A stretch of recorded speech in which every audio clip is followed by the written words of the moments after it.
Rosario. Welcome to Weather HQ on BNC, the Bilyonaryo News Channel. Let's take a look at today's headlines. The Philippines has remained on top as the country's most at-risk to disasters for several years, as we mark today the 15th anniversary since the devastation of Tropical Storm Ondoy. What have we learned so far? We'll speak with a disaster scientist later on in the show. In Mexico, Hurricane John is forecasted to hit mainland again.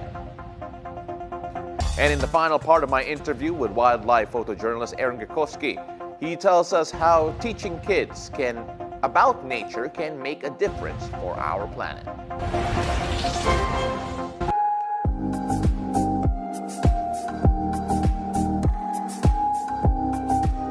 Let's take a look at the local weather. Pag-asa says the Intertropical Convergence Zone, or ITCZ, is the dominant weather system affecting the country, particularly in Palawan, Visayas, and Mindanao. Now, what this means is that it's going to bring cloudy skies with scattered rain showers and thunderstorms over in Palawan, while in Visayas and Mindanao, you can expect partly cloudy to cloudy skies with isolated rain showers or thunderstorms. Now, residents are advised to watch out for possible flash floods or landslides during severe thunderstorms. Now, over here in Metro Manila, though, and the rest of the country, you can expect partly cloudy to cloudy skies with isolated rain showers due to the localized thunderstorms. Now, the ITCZ is the breeding ground of low-pressure areas. Now, to know what to expect in the coming days, we will have on the phone in just a bit Pag-asa weather specialist.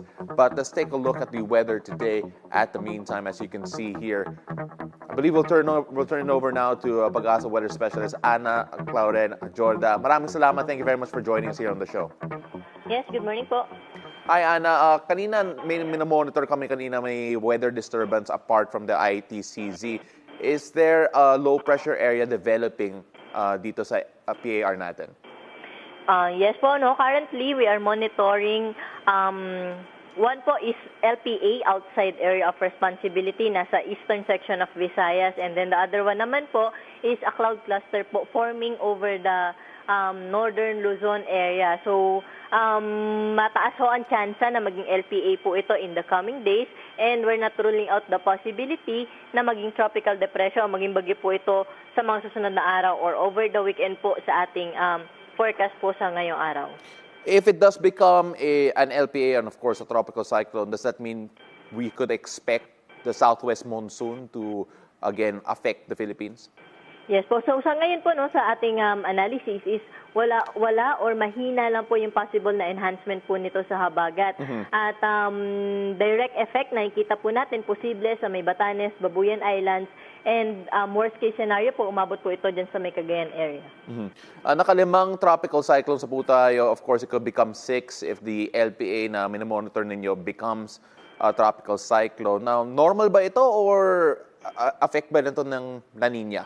Yes po, no. So, nakikita po natin, though yung sa ocean po natin kasi hindi pa po niya sinasabi talaga, or yung status po nating karagatan or sea surface temperature is hindi pa po tayo nasa 100% La Nina. But, yun nga po, meron na po tayong signals na nakikita na La Nina is forming na rin po talaga. So, isa na nga po ito doon na mas madaming tropical cyclones po yung nabubuo sa ating karagatan. For those wondering po, do you have any expectations or an estimate of how many tropical cyclones should we expect for October? Yes, for October po, 2 to 3 tropical cyclones may enter our area of responsibility. Ladies and gentlemen, Ana Clauren Jorda of the Pag-asa, as the Pag-asa weather specialist. Maraming salamat po. Thank you very much for joining us. Now, let's take a look at the weather conditions in Luzon, Visayas, and Mindanao. Let's start off first with the Luzon region. Now, it will continue to experience generally fair weather conditions, particularly in Lawag, Tuguegarao, Baguio, Olongapo, Tagaytay, Metro Manila, and of course in Puerto Princesa and Legazpi City. However, as you mentioned a while ago, in Puerto Princesa, a bit different because of the ITCZ. There is a 60% chance of rain. Now, in Baguio, temperatures, again, as usual, will be a bit different. 18 to 25 degrees Celsius, while most parts of Luzon will have a maximum temperature that could reach up to 34 degrees Celsius. Going down south in Visayas, particularly Bacolod, Iloilo, Metro Cebu, and Tacloban, the current weather conditions are expected to remain favorable in the morning. But in the afternoon, residents must prepare for rain showers. Once again, this is because of the ITCZ. As you can take a look here, similar weather conditions all around the Visayas region, Metro Cebu, Tacloban, Iloilo, and Bacolod, all having highs of around 32 degrees Celsius there. But again, watch out for the changing weather conditions, especially in the afternoon. In Mindanao, still due to the ITCZ, there is a 60 to 70% chance of rain, particularly in Cagayan de Oro, Metro Davao, and Zamboanga. As you can see here in Metro Davao and Zamboanga, despite the possibility of rain, 34 degrees Celsius is going to be the temperature high. It is advisable to stay updated on local weather forecasts and be prepared for potential changes in the weather conditions though. Now let's take a look at the 3-day weather forecast from Pag-asa. We start off in Puerto Princesa. Now, if the ITCZ will cause moderate rains in your area today, don't worry, because this weekend, tourists in Puerto Princesa will enjoy the skies and the sea as generally fair weather conditions are expected. As you can see here, 32 degrees Celsius, a bit hot still, despite all of the ITCZ affecting the region. And of course, you can expect the fair weather conditions. Do enjoy the area there so far. Now we go down to Tacloban, where same weather conditions is expected. Generally fair weather conditions will continue to prevail until Sunday. Temperatures for the 3 days are a bit high, so it's better to bring your water bottles wherever you go. Temperatures may raise up to 33 degrees Celsius. That of course will happen on Saturday and on Sunday. On Friday, a bit cooler, but just by a degree. So make sure you stay safe, hydrated as well. Let's go to Bukidnon, Valencia City. There is a 90% chance of rain tomorrow. It is higher than usual, so please prepare for possible flash floods and landslides on Saturday and Sunday. Now, weather conditions are expected to remain favorable in the morning, but in the afternoon, there is a 60% chance of rain. That is happening particularly tomorrow. As we mentioned here on Friday, Saturday, and Sunday, chances of rains will be there, might be a bit more, so do watch out for that. Do be prepared and make sure that you take all preventive measures. Up next, we'll talk to disaster scientist Dr. Mahar Lagmay on what the country has done so far to improve its response to disasters. Stay tuned. You're watching Weather HQ.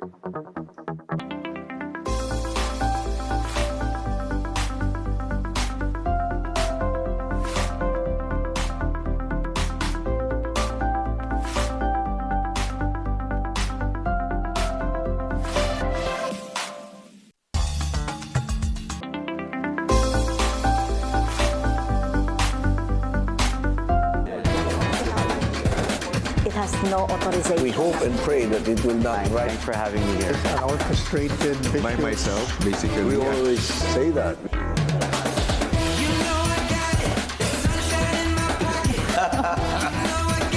It depends. A well-concerted effort. Perhaps I can reiterate. My greatest beef steak. Iba pa dali. Weekdays on BNC, the Bilyonaryo News Channel.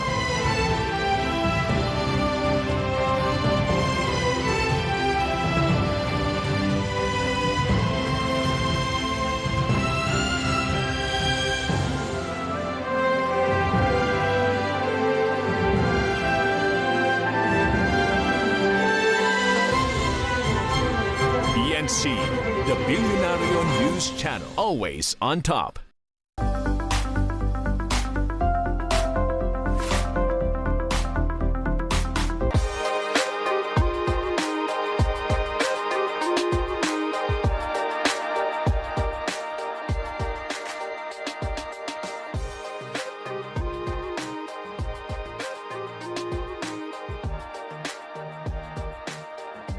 Welcome back. You're still watching Weather HQ. The Philippines has been on top of countries most at risk of disasters based on the World Disaster Risk Index. Now, what have we done to address this so far via Zoom? Let's talk to the Executive Director of the UP Resilience Institute and NOAA Center, Dr. Mahar Lagmay. Good morning, sir. Thank you very much for joining us on the show. Good morning. Morning. Doc, the Disaster Risk Index, again, the Philippines on top. Was there ever going to be a scenario na hindi tayo yung number one, or at least on top of that list in terms of the Disaster Risk Index? Well, it's not just for this year. We have been at number one in the World Risk Index for 3 consecutive years with different focus areas. And we have to do something about it because Japan is number 24 in the World Risk Index, and they have the same problems as we do, even more, because they have snow-related hazards. They have earthquake hazards, they have volcanic hazards, they have flooding as well. Very similar problems or threats that we have from natural hazards. But because they're doing something, using technologies, planning communities well, reducing the vulnerabilities of the people, increasing the capacity of communities, they're not in the top 5, and they're not number 1, like the Philippines. So Well, that's the perception of the international community. So that means that we have to do more, even if we have been doing a lot already. Doc, you mentioned we have been doing a lot already. We need to do more. Again, this comes actually at a great time because today is the 15th anniversary of Super Typhoon Ondoy. You take a look at all of the Tropical Storm Ondoy, rather. You take a look at all of the improvements needed to be made. What has been done that's been right so far, but what do we still need to do better in terms of improving yung index ranking natin? That's a good question. In the year 2010, the Office of the President of the University of the Philippines asked me to write a policy paper. And it's about learning from the disasters that we experienced roughly during that time. We had the 2006 Ginsaugon, we had the Ondoy flooding in Metro Manila. We had also other events which were quite severe. For Ondoy, I listed some of the action points, the things that we needed to do. And I'm just going to read it to you directly, and I'll let the viewers decide if we've done it or not. So this is a document from 2010. Number 1, I said that, or we said that strict implementation of Article 51 of the Water Code of the Philippines for the easement near rivers. Number 2, known flood-prone areas such as the Marikina Valley should have strict guidelines pertaining to urban development in floodplains, as alluded to in Article 53 of the Water Code of the Philippines. We have to clear major waterways, drainage systems from settlers and other obstructions. That's number 3. Number 4, government should take longer-term actions to solve the growing urban population of Metro Manila and consequently decongest the drainage system from illegal settlements. To do this, major institutions and key facilities should be moved away from the nation's capital.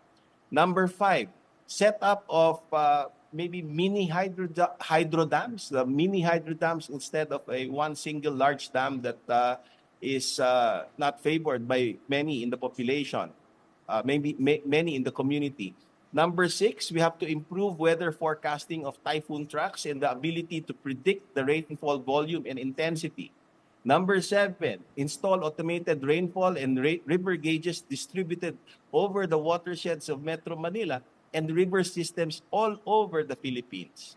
Number 8, flood hazard safety and other natural hazards, for that matter, should be incorporated in elementary, high school, and college curricula and textbooks.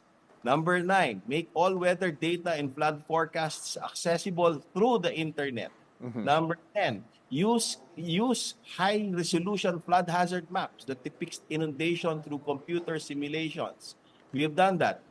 Use of light detection of ranging LiDAR technology. We have done that, but it was stopped. It was a good program. Near real-time flood forecasting using high-resolution topographic maps.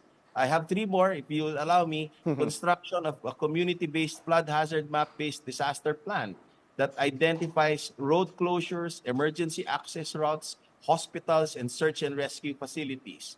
2 more, construction of safe evacuation platforms in flood-prone areas, and community awareness and preparedness through regular drills at the barangay level.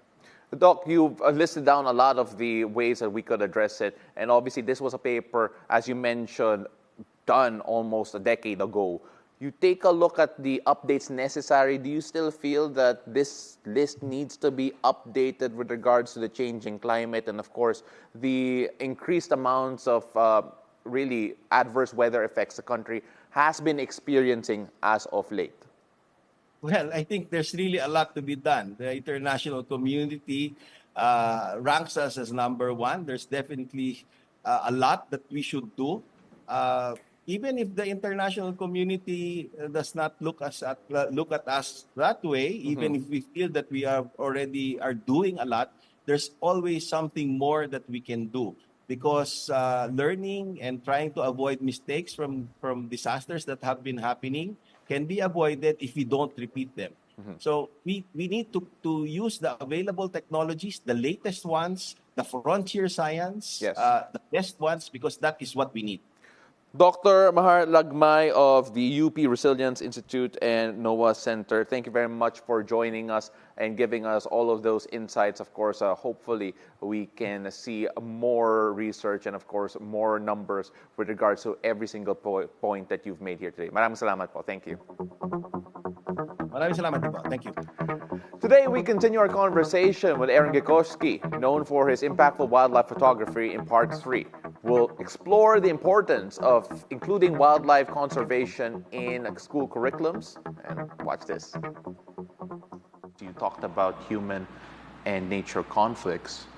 We've talked so much about what's wrong. Can you tell us a bit more about the hope that humans could actually provide? I believe that the way forward is, of course, education, and particularly reaching the younger generations. So I just spent a week at an international school in Brunei giving talks and showing photographs and giving presentations about human-animal conflicts. And you see the kids, they're just mesmerized because children have this innate fascination with wildlife and wild animals. So to reach them with the message, they're also taking everything in. They're like a sponge at that age. And they were going home and they were telling their parents, they were telling their families, oh, did you know I learned today that we shouldn't ride elephants at zoos, or we shouldn't go to shows where they're using dolphins in them. And then through them, they can reach their family and they can reach their parents. So really, I think that we should focus much more on incorporating wildlife conservation in school curriculums. In your opinion, talking to all these kids, talking to all these people and showing your work, is there a lack of care or a lack of awareness? Which is probably the bigger culprit with regards to the general public not conserving the environment the way that they should? Wow, it's a great question. I think it's a combination of both. I think that a lot of people are just focused on putting food on the table, and we are living in a time of where there's a cost of living crisis, and people have so much to worry about. They worry about their job security. They worry about the cost of buying groceries. So to say to them, oh, maybe we shouldn't be riding elephants at zoos, it just wouldn't even register to them because they're so far removed from these situations. So that is something that we're definitely up against, is that people have so many problems now to deal with. But also, there is just a lack of awareness because these things aren't taught to people. So when I was in Thailand recently, and I was visiting some of these horrendous wildlife tourism attractions where they were forcing elephants to do tricks like play with hula hoops or kick footballs. And these elephants, they were covered in sores, they were malnourished, they were being hit with bull hooks to make them perform. And I was so shocked to see that they were just bringing in these groups of school children. So these school children, it was being normalized to them that this is how we should treat these magnificent animals. So yes, I really do think that we need to reach children to show them that elephants and other animals, they're not just commodities for us to exploit. Oh, Aaron, a lot of people I'm sure will be really interested to see your work. Is there any other projects that you have coming up that you're already working on, something you're excited about? There's a couple of jobs that I'm in the middle of pre-production for. The first one is actually a really interesting, a tragic story about climate change. And now in Zimbabwe, some of their national parks, they're in the middle of a huge drought. And they think that this year up to 10,000 elephants might die because of climate change. So I'm going to be there in October. And I have been there when the park is experiencing droughts before, and it's just horrendous. you just see these elephants, which are skin and bones. They're so distressed. They're trying to find these water sources. You see elephants dying in front of you, taking their last breaths.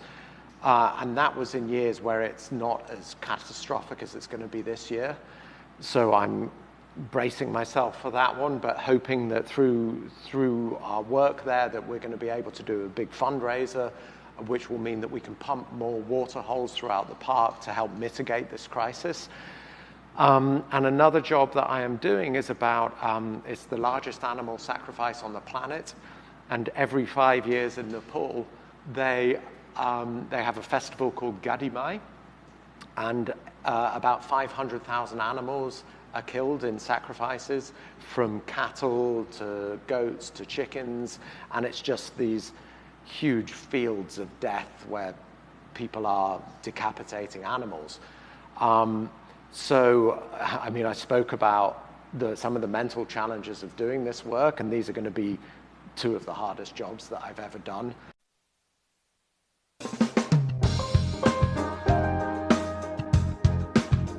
Let's take a look at the global weather news.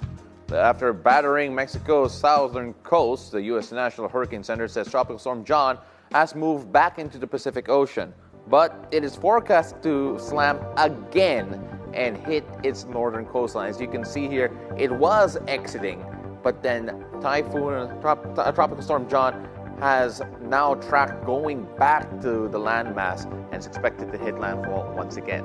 Now, in a press conference, Civil Protection Meteorologist Damian Adame expressed concerns that the ocean surface temperatures are favorable for feeding the storm, predicting a press round of intense rainfall through Friday. The Miami-based Hurricane Center flagged that John could become a hurricane before it strikes again. The coast warns, or rather the center warned, of likely catastrophic flash flooding and mudslides across 4 states along Mexico's Pacific coast. John's initial hit cut power to around 100,000 homes and uprooted trees and power poles while ripping off roofs. The 5 reported casualties included a 10-year-old boy and his mother who were trapped inside their home by a landslide. Mexico Meteorological Service said Hurricane Helene could make landfall on the other side of Mexico, specifically in Cancun, in the morning.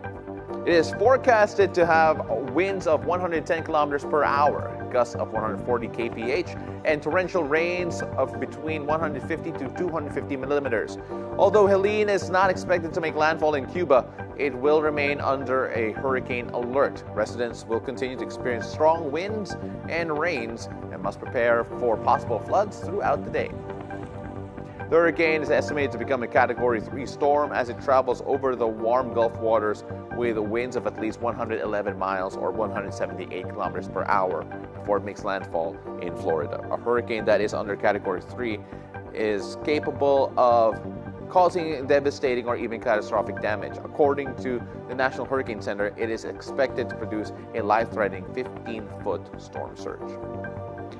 And that's Weather HQ today. See you again tomorrow, whatever the weather. I'm Paolo del Rosario on BNC, the Bilyonaryo News Channel. Always on top.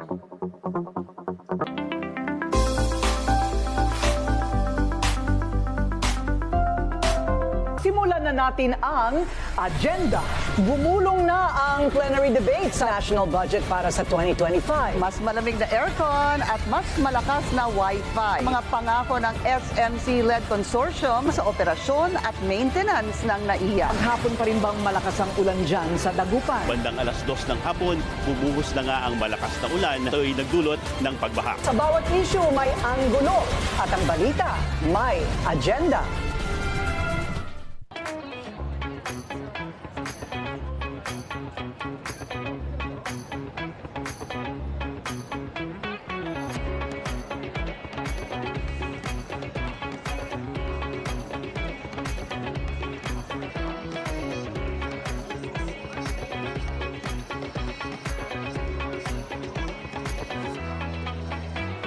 Aggressive